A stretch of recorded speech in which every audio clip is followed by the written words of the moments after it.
El ruso marcó época en México al dejar huella en Santos y Cruz Azul debido a su estilo de juego que estaba muy adelantado a su tiempo al no ser el típico 10 clásico de su época, ya que Adomaitis participaba en el ataque al igual que en la recuperación del balón. Acompáñame a descubrir la historia de Héctor y qué hay detrás de su forma de jugar.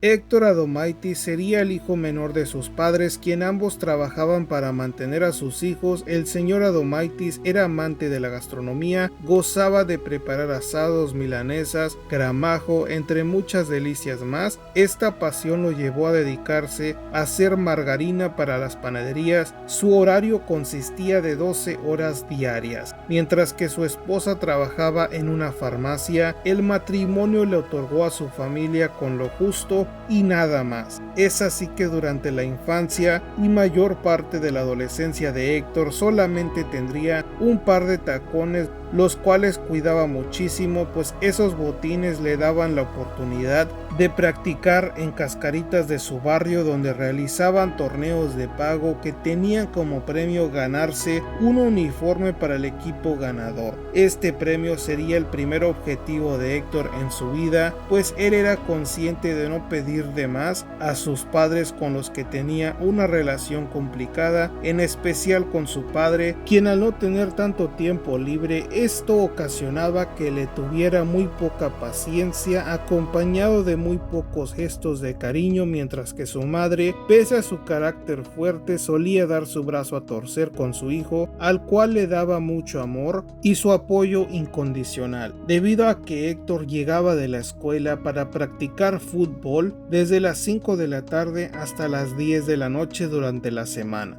Y también durante los fines de semana solía practicar prácticamente todo el día el fútbol, y en las tardes, cuando llegaba, solía ver al equipo de sus amores, el Independiente de Avellaneda. Adomaitis continuó incrementando su amor al fútbol con el Mundial del 78 que se vivió en Argentina, una Argentina que era comandada de la mano del Matador, que le daría la Copa del Mundo por primera vez en un evento histórico que provocó una celebración monumental en las calles repletas de personas gritando, cantando, festejando, pero el pequeño Adomaitis festejó al tomar su balón y salir a las calles a organizar una cascarita y replicar lo logrado por el Matador en su imaginación en aquella cancha.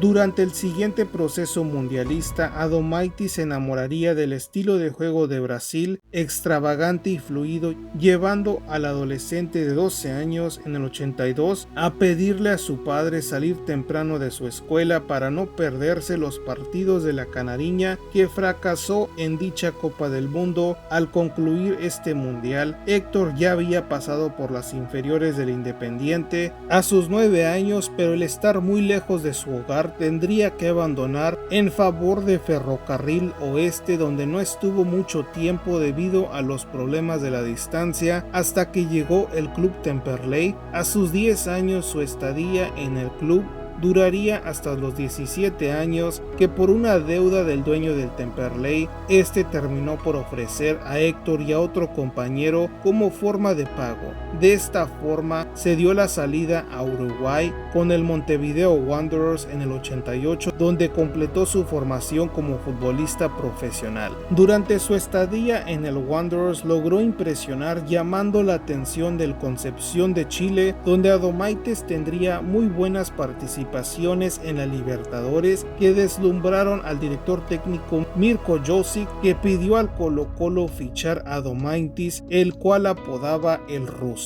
En Colo-Colo el ruso demostró su habilidad, potencia y velocidad al ganar 3 títulos con el Colo-Colo, que lo terminó por vender a un club mexicano llamado Santos Laguna, un equipo que vivía una realidad completamente diferente al Colo-Colo, ya que en Torreón se luchaba por no descender, un reto que impulsó al ruso, quien llegó a cambiar la realidad de Santos, a donde nadie quería llegar, pero esto cambiaría con el gran torneo del 93-94, donde los guerreros sorprendieron al finalizar en la parte alta de la tabla gracias al torneo de Adomaitis, Richard Zambrano, Wagner de Souza, Daniel Guzmán, entre muchos más, que hicieron de aquel Santos un club de temer, que en cuartos despachó al Atlas por la mínima en un partidazo en la vuelta en Torreón, donde Héctor anotaría un doblete para darle la victoria en liguilla por primera vez en la historia de Santos, que significó el pase a semifinales, donde el ruso en la ida volvería a reaparecer junto a Daniel Guzmán, que le darían una ventaja crucial, pues en la Bombonera el Toluca se llevó el encuentro más no la eliminatoria. Es así que la gran final sería disputada entre Santos Laguna y Tecos, el equipo que mejor rendimiento tuvo durante el torneo, que en la ida caería por la mínima desde los 11 pasos en un penal anotado por Adomaitis, que pudo cambiar la historia, ya que en la vuelta en el segundo tiempo un remate potente se estrelló en el travesaño que le dio vida a los Tecos, que se llevó el campeonato, negándoselo a los de la comarca lagunera, que se consolidaron como un constante en liguillas durante los próximos años, hasta que finalmente en el invierno del 96 Santos tendría nuevamente un gran torneo que continuó en cuartos ante los rojinegros del Atlas, que poco pudieron hacer ante el Santos, que en la ida de semifinales ante los Toros Adomaitis anotó y asistió para la victoria que otorgó el pase a la gran final, que era justamente la primera final en el formato de torneos cortos, Santos contra Necaxa, que tras partidos vibrantes los de la comarca, gracias a Jared Borghetti, lograban su primer campeonato de su historia. Tras ese histórico título y un torneo más, el ruso cumplía su ciclo con los laguneros al fichar con Cruz Azul gracias a Carlos Hurtado, que buscó armar una máquina competitiva. Es así que dicho torneo, la máquina por poco pudo ser el superlíder, pero con el segundo lugar le benefició al no enfrentar a las Águilas del América, que en cuartos cayó ante León, mientras que la máquina despachó a los rojinegros 5-1 con un gol de Adomaitis, que ayudó a acceder a semifinales, donde los potros con un gol de Galindo y Yegros le dieron el pase a la gran final ante la Fiera, donde la máquina se coronó gracias a la burrada de Comiso. No obstante, en su primer torneo Adomaitis rompía la sequía y además conquistaba la CONCACAF 96 y la edición 97, con un ruso comandando a esa máquina al ser el motor de ese mediocampo. Tras este logro, la máquina no lograría defender su corona en el verano 98 al caer en cuartos ante las Águilas del América. El siguiente torneo, el invierno 98, Cruz Azul se quedaría en cuartos, esta vez ante la UNAM. Y en la siguiente campaña, el verano 99, sería el torneo más productivo en asistencias que tendría el ruso, que perdió por primera vez ante los rojinegros en la fiesta grande del fútbol mexicano, que para el invierno 99 Héctor no estaría con la máquina al ser cedido con el Colo-Colo durante un año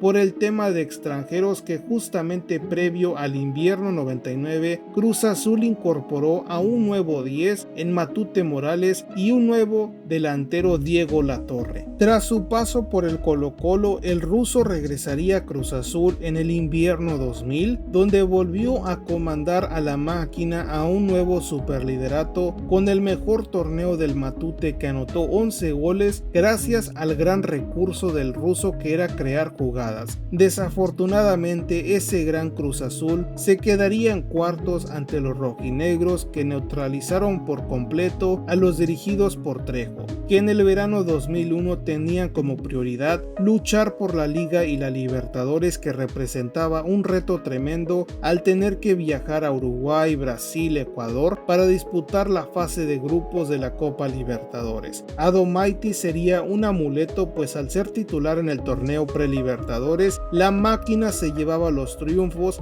al igual que en la fase de grupos, donde fue titular en 3 encuentros que justamente la máquina obtuvo los 3 puntos en cada partido que disputó como titular. Su poca participación en Libertadores se debió a tener que ser el líder en la liga, donde Cruz Azul hasta la jornada 10 marchaba bien, pero esto cambió debido a la culminación de la fase de grupos y el arranque de las fases eliminatorias en Libertadores. Esto ocasionó que el cierre de la liga fuera pésimo, que significó que toda la carne al asador estaba en Libertadores, donde Adomaitis se incorporó al disputar el mítico encuentro ante River Plate en el Azteca, donde el ruso motivó a sus compañeros al no tener miedo al River Plate que tenían en casa. Él les diría que ya habían sacado un empate crucial en Buenos Aires y ahora en casa la serie estaba finiquitada. Cruz Azul iba a derrotar a River Plate, y eso fue lo que terminó sucediendo, ya que la máquina no solamente derrotó a los argentinos, pero los humilló en el Estadio Azteca. Posteriormente, el ruso fue vital ante Rosario Central, el cual se sometió a una máquina aplanadora que en la final de ida el ruso entraría de cambio en la derrota por la mínima ante aquel histórico Boca, que no volvió a enfrentar a Adomaitis, que observó desde la banca como Boca Juniors se coronaba campeón. Tras esta hazaña, el ruso se marchó de la máquina al Puebla, donde no la pasó para nada bien, y finalmente se retiraría en Chile con el Santiago Morning en el 2003, dando punto final a su carrera futbolística, pero el arranque de su carrera como director técnico en el 2018, tras años como auxiliar técnico en Colo-Colo y en Santos Laguna. Quizás en un futuro retorne al Cruz Azul, tal como retornó Jaime Ordiales a la máquina y armó el equipo de la novena. Para descubrir si dice la verdad tendrás que ver este video.